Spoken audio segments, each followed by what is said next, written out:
Hello students, software टेस्टिंगच्या आजच्या लेक्चरमध्ये आपण नेक्स्ट पॉईंट्स कवर करणार आहोत. त्याच्यामध्ये रिग्रेशन टेस्टिंग मीन्स व्हॉट याच्याबद्दल आपण डिस्कशन करणार आहोत. एक्झाममध्ये 2 मार्क्ससाठी हा क्वेश्चन विचारला जातो. Okay, so what is mean by regression testing? तर त्यावेळी त्याची डेफिनेशन आणि त्याचं थोडंफार डिस्क्रिप्शन द्यायचं. लक्षात येते? Regression testing is defined as a type of software testing to confirm that a recent program or code changes has not adversely affected existing features. म्हणजे काय?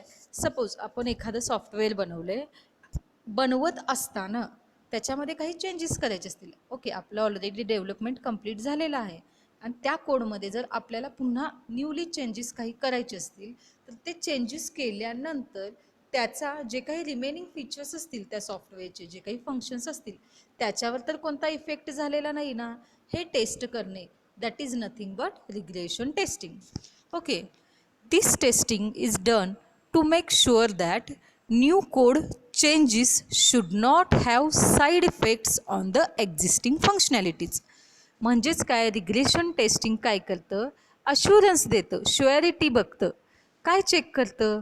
तर जो आपण न्यूली कोड तयार केलेला आहे, आधीचा जो एक्झिस्टिंग कोड आहे त्याच्यामध्ये चेंजेस करून जो न्यू कोड चेंज केलेला आहे त्याचा जे काही एक्झिस्टिंग फंक्शनॅलिटीज असणार आहेत त्या सॉफ्टवेअरच्या, त्याच्यावर तर काही इफेक्ट झालेला नाही आहे ना, ते काय केलं जातं? रिग्रेशन टेस्टिंगमध्ये टेस्ट केलं जातं.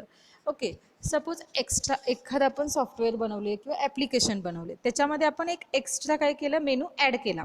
पण तो एक्स्ट्रा मेनू ॲड करत असताना त्याचे जे काही अदर सर्व्हिसेस आहेत, तो एक्स्ट्रा मेनू ॲड करण्यासाठी आपल्याला कोड चेंज करावा लागणार, राईट? मग तो कोड चेंज करत असताना किंवा एक्स्ट्रा कोड ॲड करत असताना त्याचे जे ऑलरेडीचे एक्झिस्टिंग फंक्शन्स असतील, जे काही त्याच्या फीचर्स असतील, सर्व्हिसेस असतील, त्याच्यावर कोणता साईड इफेक्ट झाला नाही आहे ना, ते रिग्रेशन टेस्टिंगमध्ये टेस्ट केलं जातं. It इन्शुअर्स that the old code still works once the latest code changes are done. ऑलरेडीचा जो काही कोड आहे तो ॲज इट इज वर्कआउट होतोय ना, जरी आपण लेटेस्ट चेंजेस केले असतील त्या कोडमध्ये तरी ते काय केलं जातं? रिग्रेशन टेस्टिंगमध्ये कन्फर्म केलं जातं. नाव the need of regression testing mainly arises whenever there is a requirement to change the code and we need to test whether the modified code affects the other part of the software application or not. म्हणजेच काय, regression testing कधी गरजेचं असतं? तर जेव्हा जे काही आपण सॉफ्टवेअर बनवलेलं आहे त्याच्यामध्ये न्यूली चेंजेस करायचे असतील त्या कोडमध्ये, तर त्यावेळी काय केलं जातं? जो काही मॉडिफाईड केलेला कोड असणार आहे तो एक्झिस्टिंग कोडवर काही अफेक्ट करतो का? त्याचे जे काही अदर फीचर्स असतील, अदर पार्ट्स असतील, त्याच्यावर तो काही अफेक्ट होतोय की नाही, ते टेस्ट करताना काय केलं जातं? रिग्रेशन टेस्टिंग करणं गरजेचं असतं. This is the diagram for regression testing. आता त्याच्या कोणकोणत्या प्रोसेस आहेत? तर retest all, regression test selection and prioritisation of test cases. Okay, तर रिग्रेशन टेस्ट जे काही आहे रिग्रेशन टेस्टिंग, त्याची प्रोसेस कशी कशी होते? तर in order to do regression testing process we need to first debug the code to identify the bugs. Okay, आता रिग्रेशन टेस्टिंगमध्ये काय केलं पाहिजे? पहिल्यांदा जो काही कोड असणार आहे तो पहिल्यांदा डिबग केला पाहिजे. कशासाठी? तर त्याच्यामध्ये जे काही बग्स प्रेझेंट असतील तर ते बग्स फाइंड आउट करण्यासाठी पहिल्यांदा काय केलं पाहिजे? जो काही कोड असणार आहे आपल्याकडे तो डिबग केला पाहिजे. Once the bugs are identified, required changes are made to fix it. Then the regression testing is done by selecting relevant test cases from the test suite that covers both modified and affected parts of the code. मग एकदा का जो काही code असणार आहे तो debug केला तर त्याच्यानंतर त्याच्यामध्ये जे काही बग्स असतील ते काय होतात? आयडेंटिफाय होतात. जर त्याच्यामध्ये असलेले बग्स आयडेंटिफाय झाले, फाइंड आउट झाले, तर जे काही त्याच्यासाठी रिक्वायर्ड चेंजेस असणार आहेत का? कारण ते बग्स रिमूव्ह करण्यासाठी, जे काही बग्स फाइंड आउट झालेले आहेत ते फिक्स्ड करण्यासाठी काय केले जातात, त्याला जे रिक्वायर्ड चेंजेस आहेत ते केले जातात. And after that regression testing काय केलं जातं, परफॉर्म केलं जातं. कसं परफॉर्म केलं जातं, तर त्याच्या रिलेव्हंट जे काही टेस्ट केसेस आहेत त्या काय केल्या जातात, सिलेक्ट केल्या जातात. कशा थ्रू, तर ज्या काही टेस्ट सूट्समध्ये नंबर ऑफ टेस्ट केसेस असतात, बरोबर, टेस्ट सूटमध्ये नंबर ऑफ टेस्ट केसेस असतात. सो त्याच्याशी रिलेव्हंट ज्या काही टेस्ट केसेस आहेत त्या सिलेक्ट करून काय केलं जातं, बोथ मॉडिफाईड आणि affected part of the code काय केला जातो, कव्हर अप केला जातो. This is the process of regression testing. Next, आता रिग्रेशन टेस्ट सिलेक्शन. मी तुम्हाला सांगितलं रिग्रेशन टेस्टिंगमध्ये कोणकोणती प्रोसेस होते, तर फर्स्ट होते ती regression test selection, retest and काय, प्रायोरिटायझेशन ऑफ टेस्ट केसेस. आता रिग्रेशन टेस्ट सिलेक्शन आपण बघणार आहोत. डायग्रॅमवरून तुम्हाला लक्षात येईल, ही आहे त्याची डायग्रॅम. ओके, तर फर्स्ट आपण बघूया रिग्रेशन टेस्ट सिलेक्शन. आता सिलेक्शन करत असताना टेस्ट केसेस कशा करायच्या, तर it is a technique in which some selected test cases from test suite are executed to test whether the modified code affects the software application or not. म्हणजेच काय, regression test selection हे काय असणार आहे, technique असणार आहे regression टेस्टिंगच्या under. लक्षात येते, रिग्रेशन टेस्टिंगच्या अंडर रिग्रेशन टेस्ट सिलेक्शन हे काय असणार आहे, टेक्निक्स असणार आहे, ज्याच्यामध्ये काय केले जातात, जे काही नंबर ऑफ टेस्ट केसेस असतात टेस्ट सूटमध्ये त्यामधील सिलेक्टेड टेस्ट केसेस काय केल्या जातात, एक्झिक्यूट केल्या जातात. का सिलेक्टेड टेस्ट केसेस एक्झिक्यूट केल्या जातात, तर to test whether the modified code affects the software application or not.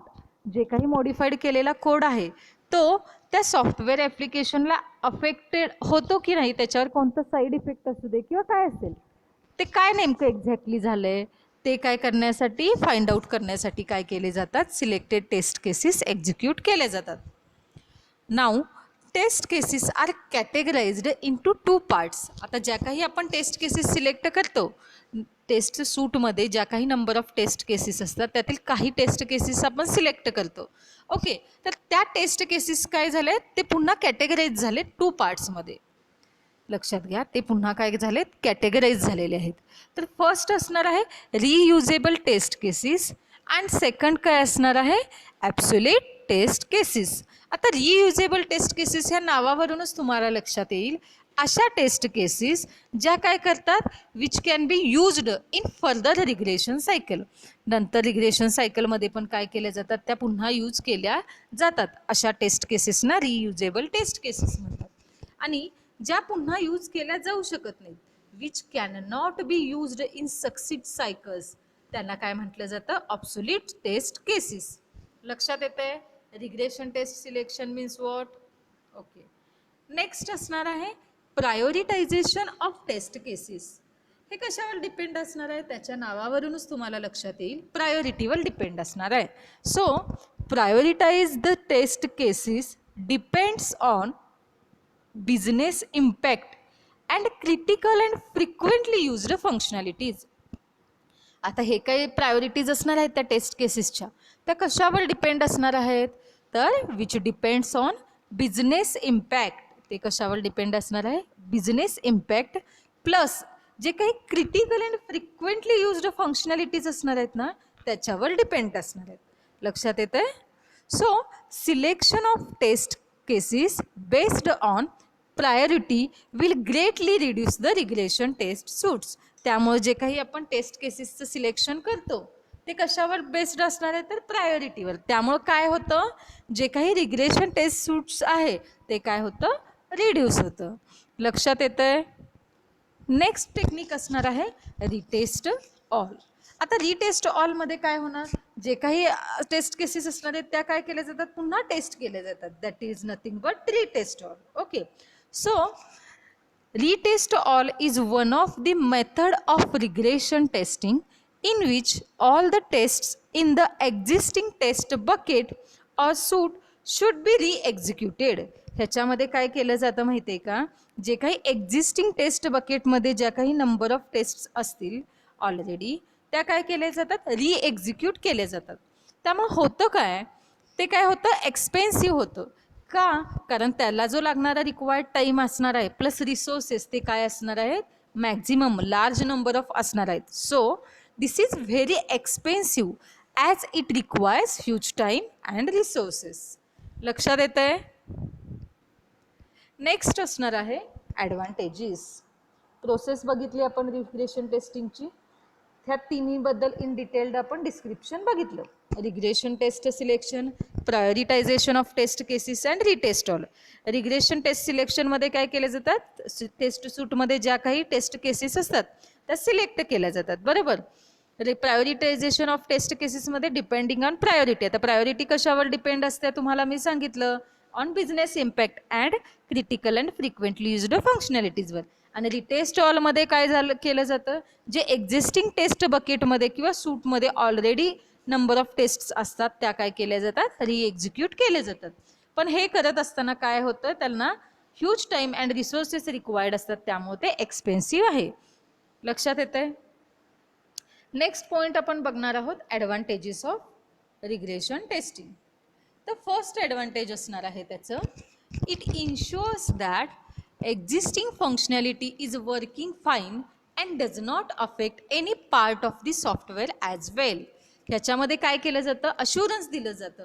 Regression टेस्टिंगमध्ये काय होतं, जे काही एक्झिस्टिंग फंक्शनॅलिटीज असणार आहेत त्यांचं जे काही वर्किंग असणार आहे ते ओके होत आहे, प्लस आपण जो काही चेंजेस केलेला आहे त्याचा कोणत्याही पार्टवर, कोणत्याही फीचरवर, फंक्शनॅलिटीजवर अफेक्ट झालेला नाही आहे.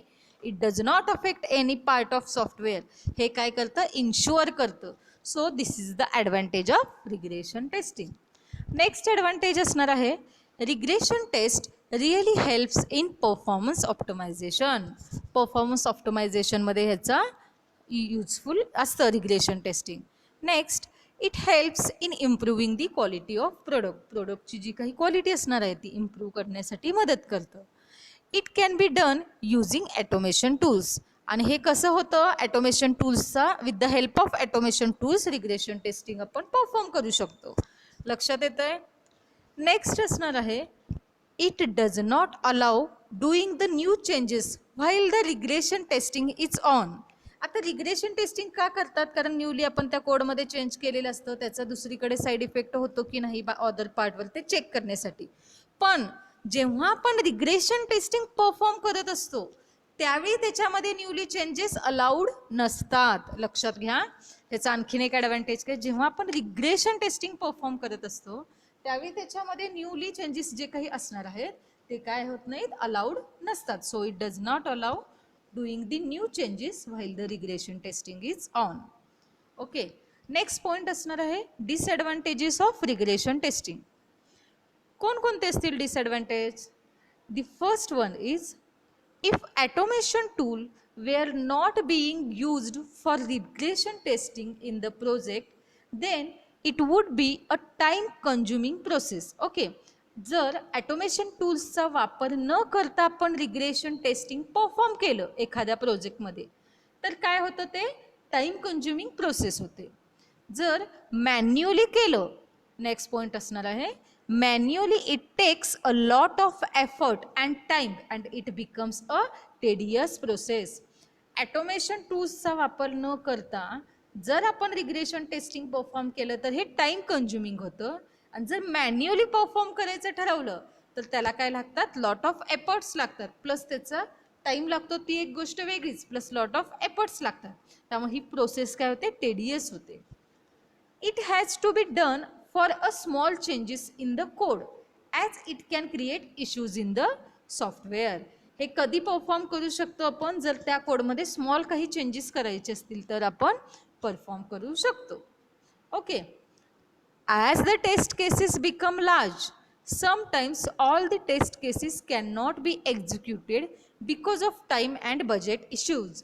जर ज्या काही आपण टेस्ट केसेस घेतो त्या जर लार्ज असतील सिलेक्टेड केलेल्या टेस्ट केसेस तर कधी कधी काय होतं, ज्या आपण टेस्ट केसेस सिलेक्ट केलेल्या लार्ज असतील तर होतं काय, त्या टेस्ट केसेस एक्झिक्यूट होत नाहीत. का एक्झिक्यूट होत नाहीत, कारण त्याच्यासाठी रिक्वायर्ड जे काही टाईम आणि बजेट आहे त्याच्या लिमिटेशन्समुळे काय होतं, ज्या काही ऑल टेस्ट केसेस आहेत त्या एक्झिक्यूट होऊ शकत नाही. नेक्स्ट डिसएडव्हान्टेज असणार आहे, to achieve the maximum test coverage with the fewer test cases is always difficult to achieve. याच्यामध्ये काय आहे माहिती का, जर मॅक्झिमम टेस्ट कव्हरेज अचीव करायचं असेल तर फ्युअर टेस्ट केसेसमध्ये ते अचीव करणं काय असतं, डिफिकल्ट असतं. These are the advantages of regression testing. Next point असणार आहे ग्राफिकल युजर इंटरफेस. आता ग्राफिकल युजर इंटरफेस म्हणजे काय, तुम्हाला जी काही स्क्रीन दिसते त्याच्यावर जे काही नंबर ऑफ बटन्स असतील किंवा you can say labels, text boxes, all are nothing but graphical user interface. Okay, so हे काय काय इन्क्लूड करतं, तर graphical user interface testing generally evaluates a design of elements. ते काय इव्हॅल्युएट्स करतं, डिझाईन ऑफ एलिमेंट्स. आता कोणकोणते एलिमेंट्स असतील मग, such as layout, colours, fonts, sizes, labels, text boxes, text formatting, captions, buttons, lists, links, contents etcetera. All are the elements in the graphical user interface for design purpose. Okay, आता तुम्ही project करत असताना तुम्हाला लक्षात येईल final इयरचा, design बनवत असताना तुम्हाला काय करावे लागतात, जे काही टेक्स्ट बॉक्सेस असतील, लेबल्स असतील, ते काय करावे लागतात, ड्रॅग ड्रॉप करावे लागतात. त्यावेळी तुम्हाला नेमकं ग्राफिकल युजर इंटरफेस म्हणजे काय लक्षात येईल, आपल्या स्क्रीनवर जे काही दिसतं, okay, that is nothing but graphical user interface. आणि ते कसं पाहिजे, तर काय पाहिजे, युजर फ्रेंडली, जेणेकरून नंबर ऑफ युजर्स काय करतात, इझिली ते हँडल करू शकतील, मॅनेज करू शकतात. So graphical user interface testing process जी काही असणार आहे ती मॅन्युअली पण असू शकते किंवा ॲटोमॅटिक पण असू शकते. Okay, this is the process which may be either manual or automatic and are often perform by third party companies. आणि ते थर्ड पार्टी कंपनीजकडून पण काय होऊ शकतं, परफॉर्म केलं जाऊ शकतं, rather than developers or end users. यांना सोडून जे काही डेव्हलपर्स असतील त्या ॲप्लिकेशनचे किंवा त्या सॉफ्टवेअरचे किंवा जे काही एंड युजर्स असतील त्यांना सोडून सुद्धा थर्ड पार्टीसुद्धा काय करू शकतात, परफॉर्म करू शकतात ग्राफिकल युजर इंटरफेस. ओके, चं टेस्टिंग. आता त्याचे फीचर्स कोणकोणते आहेत, features of graphical user interface testing. First feature असणार आहे, it is provide customisable test report. ते काय करतं, कस्टमायझेबल टेस्ट रिपोर्ट प्रोव्हाइड करतं. It is run tests in parallel or distributed on a Selenium grid. Selenium ग्रिडवर graphical user interface testing आहे ते parallelly किंवा डिस्ट्रीब्युटली काय होतं, रन होतं. नेक्स्ट असणार आहे, it allows you to test functionalities from a user side. ते काय करतं, युजर साईट थ्रू काय केलं जातं, ज्या काही फंक्शनॅलिटीज आहेत त्या टेस्ट करण्यासाठी अलाउ करतं. ओके, परमिशन देतं. Sometimes the internal functions of the system work correctly. कधी कधी काय होतं, तुमची जी काही सिस्टीम आहे त्याचं जे काही इंटरनल फंक्शन्स आहे ते इन प्रॉपर फॉर्मॅट, करेक्ट फॉर्मॅटमध्ये वर्कआउट होतं, पण त्याचा जो काही इंटरफेस असतो ना, युजर इंटरफेस, तो काय होतो, ग्राफिकल युजर इंटरफेसमध्ये बेटर असतो. ओके, कधी कधी काय होतं, इंटरनल फंक्शन्स जे काय आहे ते व्यवस्थित परफॉर्म होत असतं, पण त्याचा जो युजर इंटरफेस आहे तो प्रॉपरली वर्कआउट होत नाही. अशा वेळी ग्राफिकल युजर इंटरफेस टेस्टिंग काय असतं, गुड असतं. कशासाठी, to have in addition for the other types. Okay, so these are the features of graphical user interface. Next point असणार आहे, guidelines for graphical user interface testing. आता काय काय guidelines असतील, तर याच्यामध्ये काय केलं जातं, सगळं चेकिंग केलं जातं. आता कशाचं चेकिंग होतं, तर check error message are displayed correctly. काय चेक केलं जातं, check error message are displayed correctly. तो जो काही एरर मेसेज आहे तो डिस्प्ले करेक्टली होतोय की नाही ते चेक करायचं. नेक्स्ट असणार आहे, check for clear font used in an application is readable. जे काही फॉन्ट यूज केलेले आहेत त्या ॲप्लिकेशनमध्ये ते रीडेबल आहेत का, ते सर्वांना दिसतात का, इझिली रीडे करू शकतं का. Next, check the alignment of the test is proper. आपण जे काही टेक्स्ट टाईप करतो त्या टेक्स्टच्या ज्या काही अलाइनमेंट्स असतील त्या चेक केल्या जातात, प्रॉपरली आहे की नाही. Next, check the colours of the font, त्या फॉन्टचा कलर चेक केला जातो. जी काही इमेज असणार आहे त्या इमेजची क्लॅरिटी चेक केली जाते. त्या इमेजची काय केली जाते, अलाइनमेंट टेस्ट केली जाते. किंवा positioning of graphical user interface elements for different screen resolution, all these are check okay in the graphical user interface testing. लक्षात येते, हे झाले guidelines from graphical user interface. Next point असणार आहे graphical user interface testing techniques किंवा methods. त्याला तुम्ही methods म्हणू शकता किंवा टेक्निक्स, काही पण खूप एक्झाममध्ये क्वेश्चन येऊ शकतो. दोन्हीचा आन्सर एकच असणार आहे. जे काही ग्राफिकल युजर इंटरफेसचं टेस्टिंग होतं ते मॅन्युअल बेस्ड पण होतं आणि ॲटोमेशन थ्रू पण होतं. तर मॅन्युअल बेस्डमध्ये काय होतं, स्क्रीनवर तुम्हाला दिसेल तुमच्या एक इमेज दिसते तुम्हाला, राईट. याच्यामध्ये काय होतं, मॅन्युअल बेस्ड टेस्टिंग आहे. हे काय आहे, मॅन्युअल बेस्ड टेस्टिंग आहे. अंडर दिस अप्रोच ह्यामध्ये काय होतं, graphical screens are checked manually. जी काही ग्राफिकली तुम्हाला स्क्रीन दिसते ना, कॅल्क्युलेटर तुमचं डोळ्यासमोर घ्या, तेच मी तुम्हाला दाखवलं आहे ह्या स्क्रीनवर पण.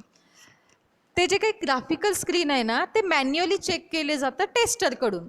मॅन्युअली काय केलं जातं, टेस्टरकडून टेस्ट केलं जातं. In conformance with the requirements stated in the business required documents. ज्या काही बिझनेस रिक्वायरमेंट्स असतील त्याच्यानुसार, त्या रिक्वायरमेंट्सनुसार काय केलं जातं, कन्फर्म केलं जातं. ओके, आता इथं दिलंय बघा 16+64 केल्यावर काय यायला पाहिजे, त्या दोघांची ॲडिशन काय आली पाहिजे, ते मॅन्युअली टेस्ट केलं जातं. त्याला म्हटलं जातं मॅन्युअल बेस्ड टेस्टिंग. म्हणजेच याच्यामध्ये काय होतं, under this approach graphical screens are checked. जी काही ग्राफिकल स्क्रीन आहे ना ती तुम्हाला दिसते, ती ग्राफिकली जी काही स्क्रीन आहे ती काय केली जाते, मॅन्युअली चेक केली जाते टेस्टरकडून कन्फर्म करण्यासाठी. जे काही बिझनेस रिक्वायरमेंट आहे आणि ह्याचा आलेला जो काही रिझल्ट आहे, दोघांच्या रिक्वायरमेंट्स मॅच होतात का, हे करेक्ट आहे का, हे मॅन्युअली टेस्ट केलं जातं. So that is nothing but manual based testing. Okay, next असणार आहे रेकॉर्ड अँड रिप्ले. कॅल्क्युलेटरचंच एक्झाम्पल आहे, रेकॉर्ड अँड रिप्ले. ह्याच्यामध्ये काय केलं जातं, graphical user interface testing can be done using automation tools. आत्ता जे आपण बघितलं ते मॅन्युअल बेस्ड बघितलं, बरोबर. आत्ता बघतोय ते आपण यूजिंग ॲटोमेशन टूल्स बघत आहे, राईट. आता ते कसं होतं बघा, ते 2 पार्ट्समध्ये होतं. पहिल्यांदा काय होतं, रेकॉर्ड, आणि नेक्स्ट काय होतं, प्लेबॅक. सो रेकॉर्डच्या वेळी काय होतं, during record test steps are captured by automation tools. रेकॉर्डमध्ये काय होतं, ऑफकोर्स रेकॉर्डिंग होतं. कशाचं होतं, ज्या काही टेस्ट स्टेप्स असणार आहेत त्या काय केल्या जातात, कॅप्चर केल्या जातात. ज्या काही टेस्टच्या स्टेप्स असणार आहेत त्या ॲटोमेशन टूल्सकडून कॅप्चर केल्या जातात. आणि त्याच्यानंतर काय होतं, प्लेबॅक. आता प्लेबॅकमध्ये काय होतं, तर during playback the recorded test steps are executed on the application under the test. ह्याच्यामध्ये काय केलं जातं, जे काही रेकॉर्ड केलेले आपण टेस्ट स्टेप्स आहेत, ओके, रेकॉर्ड कशाचं केलं जातं, ज्या काही टेस्ट स्टेप्स आहेत त्याचं रेकॉर्ड केलं जातं, ते कॅप्चर केलं जातं. आता हे रेकॉर्ड केलेलं काय केलं जातं, प्लेबॅकमध्ये एक्झिक्यूट केलं जातं. So recorded test steps are executed on the application under the test. हे कशात होतं, प्लेबॅकमध्ये होतं. आणि हे रेकॉर्ड अँड रिप्ले कधी होतं, तर यूजिंग दी ॲटोमेशन टूल्स. लक्षात येते सर्वांच्या.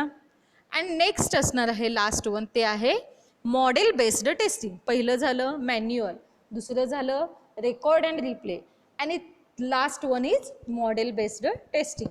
आता ह्याच्यामध्ये पहिल्यांदा दिलेलं आहे बघा तुम्हाला ते model.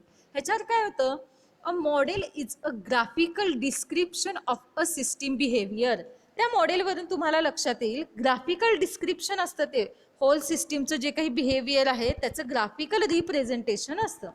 It help us to understand and predict the system behaviour.